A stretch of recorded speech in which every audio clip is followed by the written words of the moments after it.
Olá, amigos e amigas dos vinhos e das artes, vamos a mais um episódio. Saúde, bem-vindo, bem-vinda. E nesse episódio falarei sobre o barroco e a barrica. Curioso, né? Então veremos as diferenças, as similaridades entre esses dois componentes, esse período barroco na história da arte, tão importante, tão luminoso, tão sombrio, tão mesclado entre luzes e sombras, trevas e divino e divindades, e o vinho em sua profunda e profusa escuridão do interior de uma barrica de carvalho, que dá essa cor e esse sabor, esses aromas deliciosos. Vamos juntos!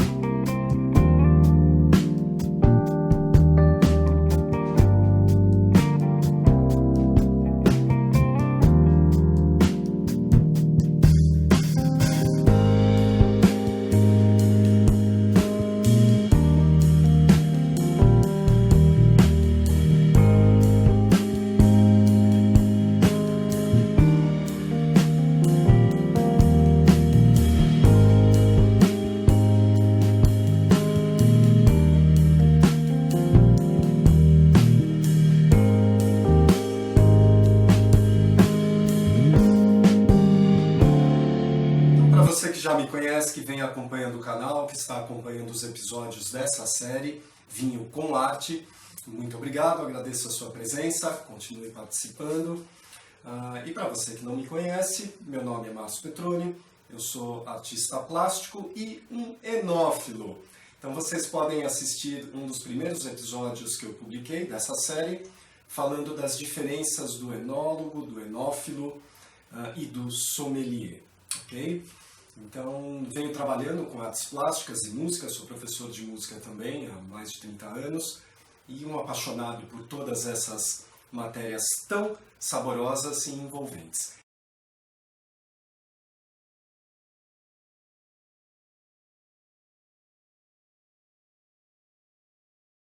E é para isso que eu estou gravando esses vídeos, para passar um pouco dessa alegria, dessas complexidades e, ao mesmo tempo, dessas simplicidades, pois apreciar a arte, aprender a apreciar e conhecer a arte, história e aprender a apreciar um bom vinho não é tarefa tão difícil.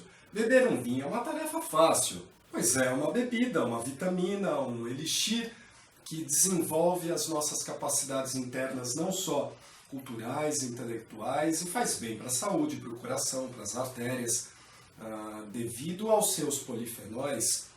E é uma bebida antioxidante também.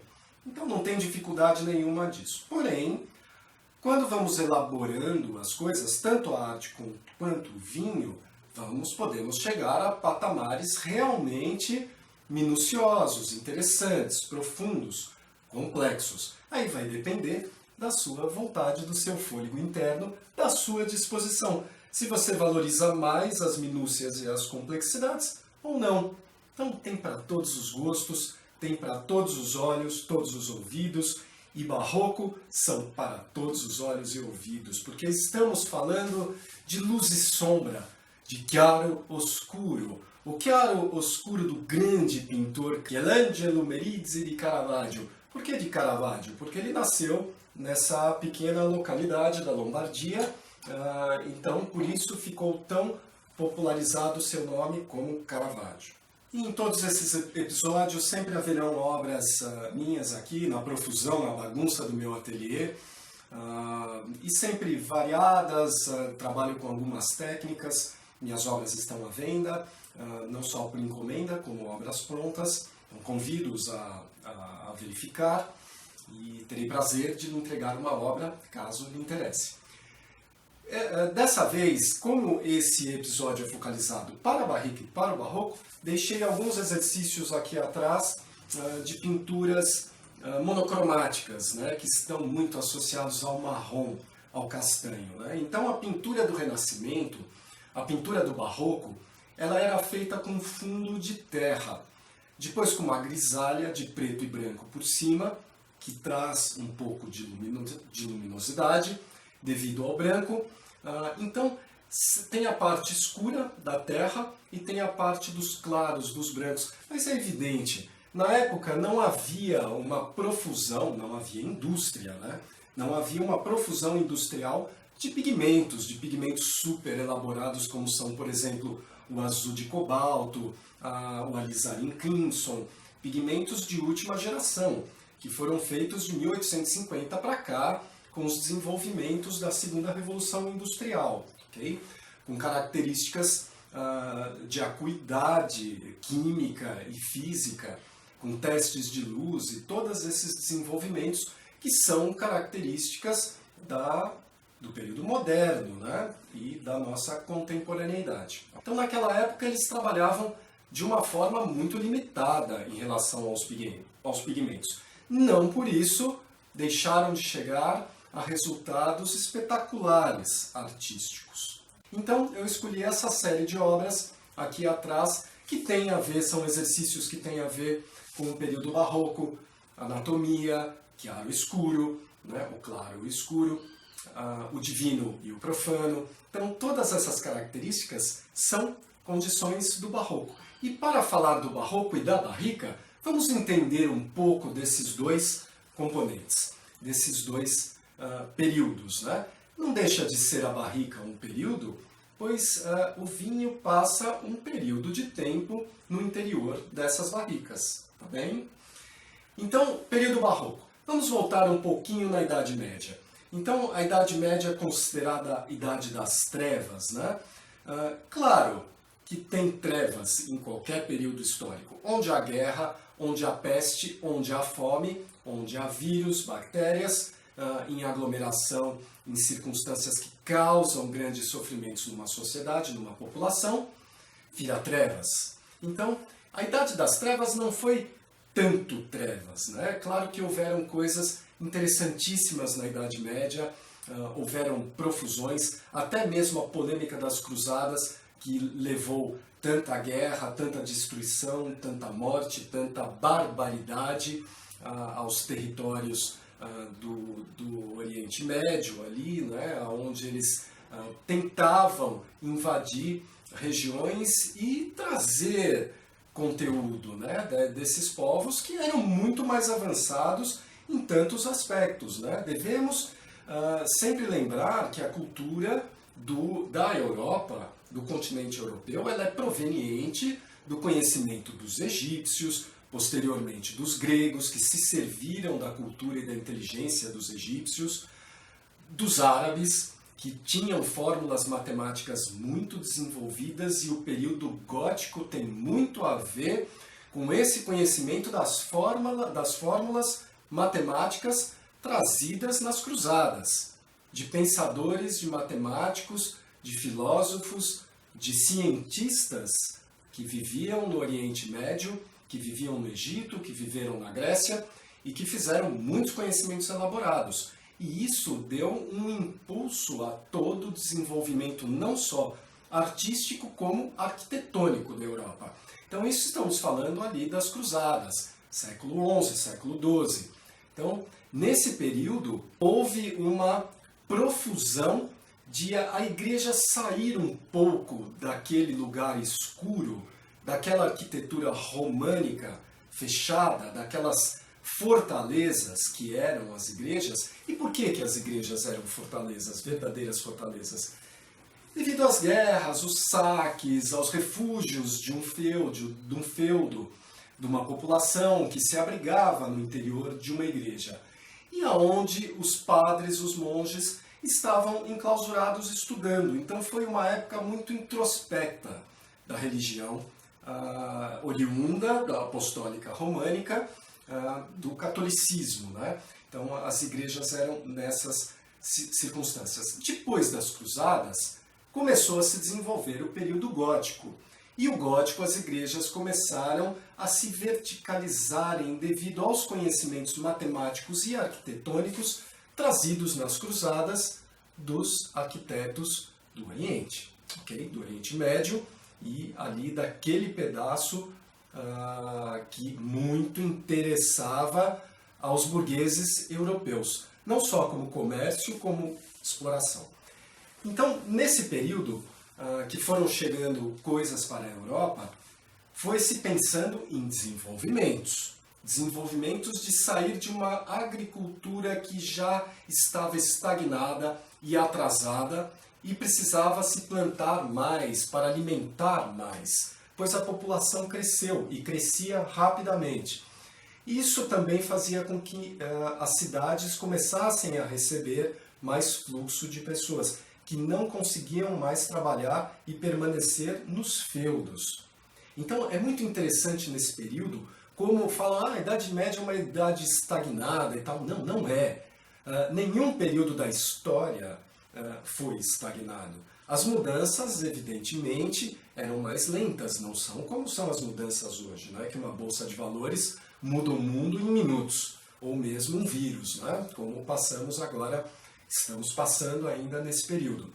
Mas, naquela época, era mais lento, porém dinâmico. Então, o dinamismo dentro de um gráfico temporal característico daquela época. Então, no período medieval, logo um pouco depois, em 1347, começou a peste negra. Então, já havia muita fome nessa época, já havia necessidade de transformações e mudanças. Com o fenômeno da peste negra, muitas pessoas morrendo, então as cidades sendo dizimadas. O que foi feito nesse período, né? As pessoas começaram a desacreditar um pouco na igreja. E toda a evolução da medicina, a busca de curas, a busca de concentrar os resultados não somente no poder do divino, mas na capacidade manual e intelectual do homem, do ser humano, de resolver as situações. Então começou a haver uma descrença em relação às imposições divinas. Esse período conduziu para o Renascimento. Renascimento, um movimento antroposófico, onde o homem, com suas características de inteligência, de intelectualidade e capacidade, poderia resolver os problemas característicos de seu tempo, de sua contemporaneidade, ali em 1400, 1450, 1500. Né? E começou-se a fazer muitas descobertas, não só na área da ciência, como da arquitetura, das medições, a perspectiva linear no desenho. E ali se bebia vinho? Sim, o vinho é uma das bebidas mais antigas, né? Percebeu-se a fermentação de vinho já no Egito, né? Há relatos de que já se bebia vinho no Antigo Egito, na Grécia. Então, os vinhos, claro, eles estiveram sempre presentes em toda a nossa história, né? Na nossa história principalmente ocidental. E nessas características ali do Renascimento, muitas transformações foram feitas. Ok, por que eu estou falando tudo isso do Renascimento, das inovações? Porque nessas inovações, sempre quando há insatisfações, há inovações e vice-versa. São características intrínsecas. Então, nesse período houve um nome muito importante, um sujeito que se chamou Martinho Lutero. Martinho Lutero foi um religioso alemão e que resolveu fazer a tradução da Bíblia, do Novo Testamento, pois estava insatisfeito de não entender o que era dito pela Igreja Católica, que mencionava os seus textos e os seus escritos em latim. Então, como o alemão poderia entender isso? Insatisfeito também com as indulgências, com a venda de perdões, com a venda de cargos das igrejas, né? Principalmente na Itália. Martinho Lutero foi até Roma e verificou pessoalmente toda a corrupção que havia dentro da igreja, envolvendo não só a igreja, como a política e a aristocracia, a nobreza local. Então ficou muito insatisfeito com isso e resolveu fazer essa reforma. Por que digo reforma? Porque foi uma reforma, não foi uma revolução, não foi uma rebeldia contra Deus ou contra a igreja. Ele continuou sendo um religioso, um devoto a Deus. porém uma reforma de adequação para uma maior compreensão. Por isso, na Idade Média, a arte era feita com imagens, para educar as pessoas, porque a maioria era analfabeta. A maioria da população medieval, a grande maioria, esmagadora maioria, não estou falando de 40%, não, era praticamente todo mundo era analfabeto. Então, a igreja educava as pessoas com os vitrais, com as pinturas nas paredes das igrejas, com imagens, com esculturas. Okay? Então, Martinho Lutero, fazendo essa transformação, em 1517, ele traduziu o Novo Testamento e isso gerou uma revolução. Revolução no sentido dentro da reforma religiosa, né? Da reforma de Martinho Lutero, que fundou o luteranismo. Evidentemente, foi perseguido pelas autoridades de Roma, da Igreja Católica, e, ao mesmo tempo, protegido por burgueses locais, alemães e de outros países também. E um novo movimento surgia ali, nessas insatisfações e nessas necessidades de esclarecimento, de luminosidade nos âmbitos secretos que vigoravam em todos os séculos anteriores. Né? Então o homem estava disposto, o homem e a mulher, eu digo homem naquela época, porque infelizmente a mulher não tinha uma ascensão social, uma possibilidade de ter tanta exposição das suas capacidades que são iguais, né? Ou maiores que os homens, vai depender da pessoa, do indivíduo. Né? E falando de indivíduo que podemos pensar no Renascimento. Então começou-se a se pensar na questão individual. Tanta coisa foi desenvolvida nessa época. Ok, com todas essas transformações, a igreja começou a perder adeptos. Com a reforma de Martinho Lutero, que fundou o luteranismo, com o anglicanismo na Inglaterra, com o calvinismo que havia na Inglaterra e na França principalmente. Então, com todas essas vertentes religiosas associadas ao protestantismo, ou seja, o protesto daquela velharia de domínios românicos e católicos da Igreja do Império Romano, né, que na verdade era um império religioso, né, não deixava de ser, todas as taxas que a Igreja cobrava e tudo isso. Essa reforma fez tanta modificação e a Igreja começou a perder adeptos. Então já estamos começando a caminhar para o Barroco. E o Barroco, justamente, o que é? É um movimento religioso proveniente da Igreja Católica, uma contra-reforma, uma forma de recuperar o seu público, recuperar os seus adeptos. Instagram, WhatsApp, YouTube, Facebook da época era a Igreja. Então o que a Igreja Católica fez? Começou a contratar artistas ultracompetentes para fazer esculturas, novas arquiteturas, decoração interna do ambiente das igrejas, pinturas, não só em tela, como afrescos e nas paredes dos ambientes. Começou a fazer uma pintura para ganhar adeptos, uma pintura extremamente complexa, de construção geométrica e voluptuosa, cativante, sedutora, extravagante, embebecedora. Então o que a igreja queria? Queria justamente isso, queria inebriar o seu público de prazer, de luxúria, de sensualidade e de sedução. Então uma igreja que era tão fechada, tão arcaica, tão hermética, moralista, agora estava aberta a conseguir adeptos, a reorganizar as suas forças. Então percebam como essa mudança do Renascimento e do Barroco foi importante para a história da arte. E nessas modificações, o que a igreja colocava? Deus e o diabo, as trevas e o divino, o escuro e o claro, a luminosidade, o chiaro oscuro, que Caravaggio, Michelangelo Merizzi de Caravaggio, explorou tão bem em suas geniais obras de arte. Então, nesse período, essa luta e harmonia entre o chiaro e o escuro é realmente admirável, em formas arredondadas, voluptuosas, luxuriantes, extravagantes. Então foi uma transformação realmente significativa e que depois foi aparecer no romantismo. Os pintores românticos, os artistas românticos, serviram do barroco para fazer muitas coisas, e outros períodos também. Então é um período muito interessante a se estudar. Eu vou citar nomes aqui. E qual que é a relação do barroco com a barrica? Então vamos pensar na luminosidade do vinho.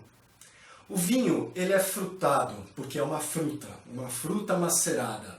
Que tipo de fruta? Que tipo de uva? Não vou falar muito dos tipos de uva aqui, porque não é esse o foco.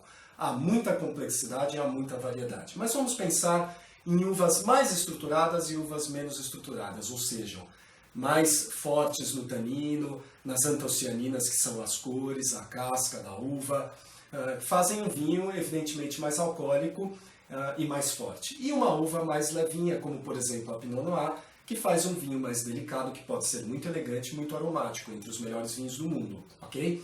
Estrutura e corpo não é sinônimo de qualidade em relação a vinho. Vocês podem ter gostos particulares e pessoais, mas existe toda uma gama de relatividade de sabores e de qualidades em todos os tipos de vinhos, sejam brancos, rosés, espumantes ou tintos, ou mesmo fortificados de sobremesa.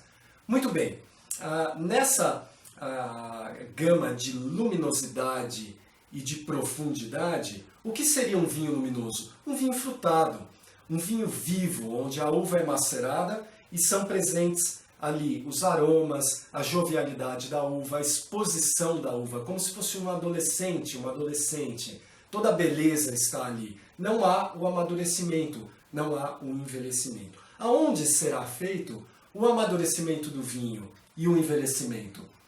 Dentro da barrica de carvalho ou dentro das garrafas nas adegas, ou os dois, ok? Então, na barrica de carvalho, a barrica de carvalho seria o escuro do vinho, o ambiente interno, aonde o vinho descansa, aonde o vinho escurece e adquire todas as características aromáticas da barrica de carvalho. E não pensem que uma barrica de carvalho é uma coisa simples no universo do vinho, é extremamente complexa. Pois o carvalho, ele é extraído, ele tem que ficar... A árvore precisa de décadas de amadurecimento e de estruturação para fornecer o carvalho para se fazer os barris. Quando o carvalho é retirado, ele tem que ser secado ao sol, ao tempo, à chuva, às intempéries durante meses, às vezes anos. Depois ele vai ser passado por uma tosta, onde a intensidade dessa queima também vai definir as características, o apaziguamento da estrutura dos taninos, do amargor que está presente nessa madeira do carvalho. Então, são muitas etapas, são complexas e são caras. Os barris podem ser menores, o barril tradicional menor é de 225 litros, até grandes cubas e grandes pipas de muitas centenas de milhares de litros, ok? Então, cada tipo de barrica vai fornecer um tipo de sabor ao vinho, pois uma barrica menor, de 225 litros, tem muito mais contato, tem menos líquido ali dentro e mais contato com a madeira. Essa barrica pode ser de primeiro uso, pode ser de segundo uso, de terceiro uso, quarto uso, vai depender do enólogo, da característica da vinícola, da estrutura da uva, do vinho que vai ali dentro, se ele suporta ou não passar por barrica de carvalho, porque dentro da barrica de carvalho existe uma microoxigenação, entra ar, e o oxigênio ele pode ser muito nocivo ao vinho. Ao mesmo tempo que entra ar, a barrica de carvalho produz polifenóis para o vinho, que são conservantes, são antioxidantes. Então, ao mesmo tempo que o carvalho é um antioxidante para o líquido do vinho, ele é um oxidante também, porque permite uma microoxigenação. Então, vocês percebem como existem minúcias nesse universo e todas monitoradas fisicamente, cientificamente, molecularmente, e com as bactérias que vão se desenvolver ali biologicamente também. Então vejam como é complexo o universo do vinho. Uma barrica dessas pode custar entre 1.000 e 2.000 dólares. É mais ou menos um preço de mercado, ou seja, aproximadamente entre 5.000 e 10.000 reais cada uma. Então vocês vão pensar que ali cabem aproximadamente 300 garrafas. Quanto que fica isso por garrafa, só pelo fato de ter uma barrica de carvalho? Quantos meses vai ficar dentro da barrica de carvalho? 1 mês? 5 meses? 6 meses? 12 meses? 18 meses? 24 meses? Tem vinhos que descansam 24 meses dentro de uma barrica de carvalho francês, ou carvalho americano, ou os dois, né? Existem vinhos que são misturados. O carvalho francês confere mais tanino à bebida e menos aromas. O carvalho americano, de uma forma geral, mais aromas, coco, baunilha, tostas, fumaça, esse tipo de característica que é da madeira. Mas o americano, ele é mais Quercus alba. É um carvalho mais aromático nesse esquema. E o francês, mais os polifenóis, os fenóis, um carvalho mais discreto de aromas e volatilidades. E o barroco? É um período discreto de aromas e volatilidades? Não! Decididamente, não era a intenção da igreja ser discreta, mas talvez um dos períodos onde a igreja foi mais veementemente agressiva e marqueteira, de certa forma, né? Porque precisava a recuperação desses adeptos. Então, se utilizou de madeiras nobres para suas esculturas, se utilizou de ouro, de folhas de ouro para revestir os seus espaços arquitetônicos, as suas paredes, se utilizou de todos os materiais mais caros e raros para fazer verdadeiras obras de artes e convencer o seu rebanho a retornar através da sensualidade, através da sedução. Então é curioso pensar nisso, né? Uma igreja tão hermética, tão sisuda, tão severa e séria de alguns séculos atrás, se tornar tão exuberante, tão colorida, tão dramática entre luz e sombra.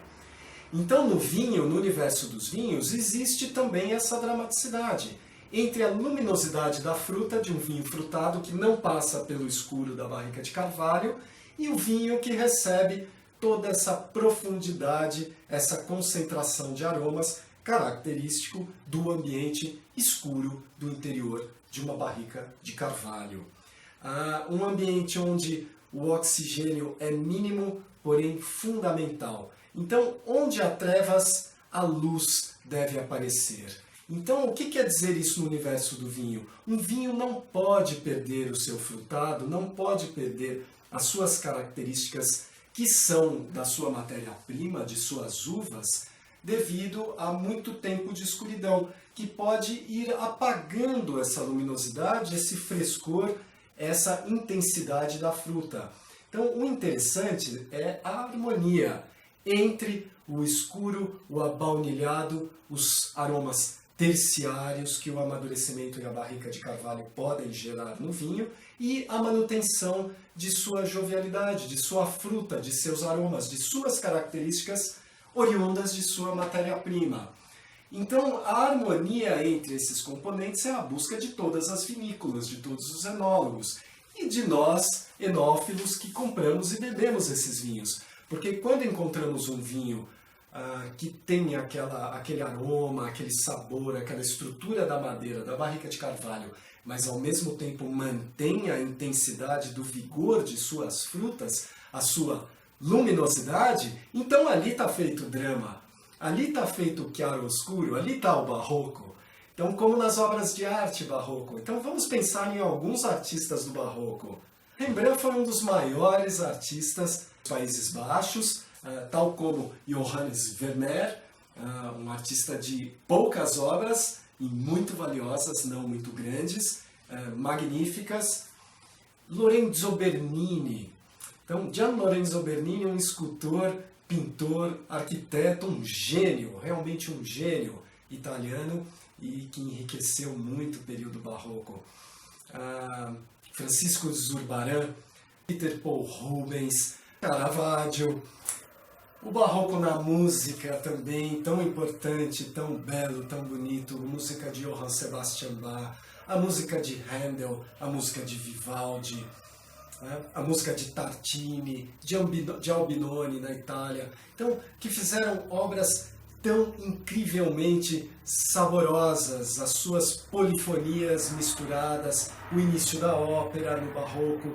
Então, foi um período muito rico, muito importante, de muita expansão das capacidades e das flexibilidades e versatilidades humanas. Sim, e com intenções religiosas, mas também com uma profusão adquirida do Renascimento das capacidades e das habilidades humanas de seus artistas. Então, os barrocos ainda empregaram em suas composições toda a elaboração arquitetônica e geométrica adquiridas nos conhecimentos espaciais da perspectiva linear, adquiridas em conhecimento e desenvolvidas no Renascimento, em seu movimento anterior. Então, os movimentos eles se mesclam, eles bebem um pouco os componentes no outro, no anterior, de que lhe interessam para suas intenções imediatistas. Então, é muito gostoso pensar na arte como uma mescla, como uma profusão, e não isolar períodos, falar eu gosto disso, não gosto daquilo. Há genialidade, há expressividade, capacidade em todos os períodos. Então pensem nisso, desde os que vocês menos gostam até os que vocês mais gostam, há interesses ali a serem descobertos, há âmbitos secretos que dão sabor, que conforme a nossa compreensão vai ampliando, nós vamos entendendo, até mesmo para gostar mais do que já gostamos, tá bem? Mas a compreensão também do que não gostamos faz parte, é importante. Tem a ver com a diversidade, né? A mistura da genética na espécie humana faz a força.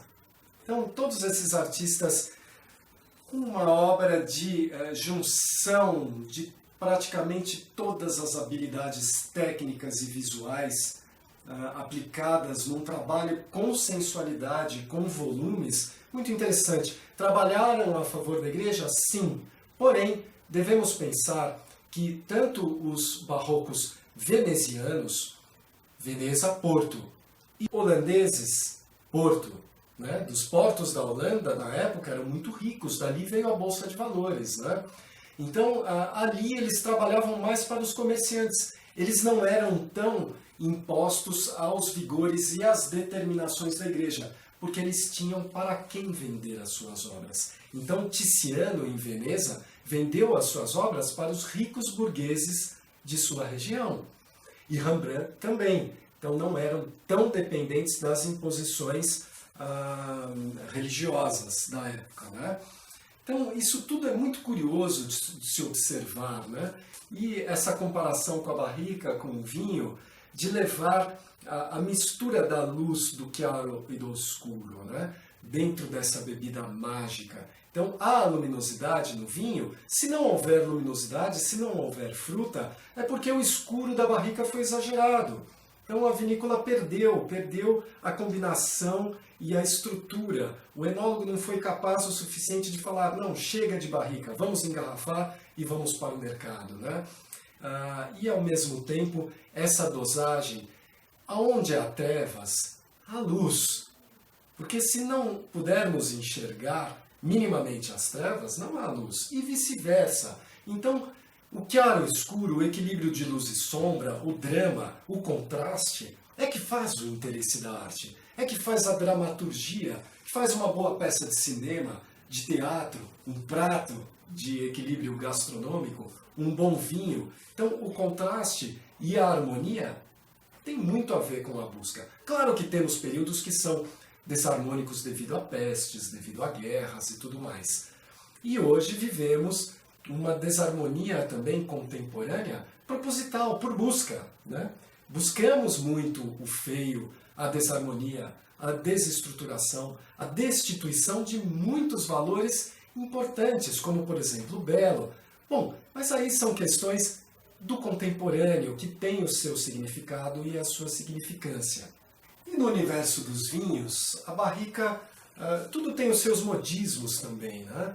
Então houve um período que nos Estados Unidos era muito moda a uva barbera, né? A uva barbera do norte da Itália, muito para acompanhar massas e essas coisas, né? A Pinot Noir foi moda durante um tempo também, os vinhos aromáticos, equilibrados, harmônicos, elegantes da uva Pinot Noir. Depois houve uma moda, mais recentemente, aos vinhos estruturados, fortes, de 14, 14,5% de álcool, que é característico das regiões muito ensolaradas em reta final de amadurecimento de sua matéria-prima, né, das uvas. Então, esses vinhos que passam bastante tempo, muitos meses, por barrica de carvalho, pois as suas frutas são estruturadas para aguentar tantos meses, né? Então, qual é o seu gosto? Você gosta de vinhos mais frutados, mais luminosos, mais claros, mais brilhantes, ou gosta de vinhos mais complexos, profundos, escuros, intensos, que são características dos vinhos envelhecidos, não só em garrafa na adega por anos, muitas vezes, até mesmo décadas, como em parcela de barrica de carvalho.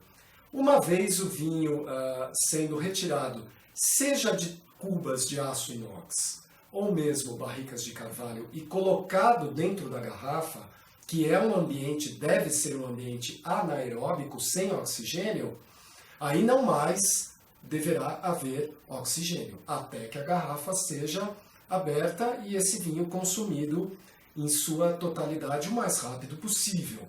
O que é o mais rápido possível depois que abrimos uma garrafa de vinho? De 1 dia a 3 dias no máximo, né? Então, claro que tem vinhos que podem durar um pouco mais, com essas tampas que tiram o oxigênio de dentro da garrafa. Tem todos esses artefatos hoje que ajudam, que contam ao nosso favor para a preservação do vinho depois da sua abertura. Mas um vinho, ele oxida com oxigênio. Depois de aberto, ele deve ser tomado o mais rápido possível. A não ser que seja um vinho para ser decantado, ok? Para ser colocado num decanter. Aí é outro capítulo, outra história, não vou entrar nesses detalhes nesse episódio, tá bem? Então, qual que é o seu gosto? Você gosta das trevas? Gosta da complexidade da baixa luz, daquela luz gostosa, intimista de abajur, né? De um restaurante à luz de velas, de uma degustação dentro de uma adega, de um castelo, por exemplo, a baixa luminosidade? Você gosta disso? Ou você prefere uma circunstância de um vinho muito alegre, muito saboroso, que não passa por madeira, que não tem o escuro? Na beira de uma piscina, num gramado, ao ar livre, num restaurante ao ar livre. Você gosta mais desse tipo de vinho? Ou gosta de um vinho que tem essas duas características e bem harmonizados?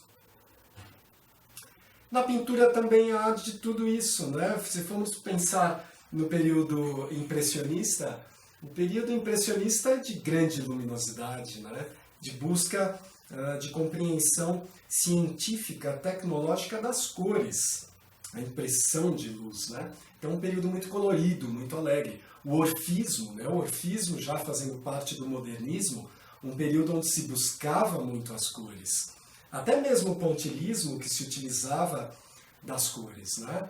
As cores também foram profundamente utilizadas nos pintores pré-rafaelitas, esse período tão interessante, né? E até mesmo nos simbolistas. É muito... A história da arte tem toda essa profusão e compensação de luminosidades e de contração e expansão das emoções, entre ordem e explosões expressivas, né? Como foi o Barroco, como foi o Romantismo, como foi o Expressionismo posteriormente. Claro que era uma expressividade mais lúgubre, mais tétrica, associada aos horrores da alma humana, né? No período logo ali da Primeira Guerra Mundial. Então, os períodos também geram toda a adequação histórica em relação aos componentes de luminosidade, de chiaro escuro e de coloração de cada época.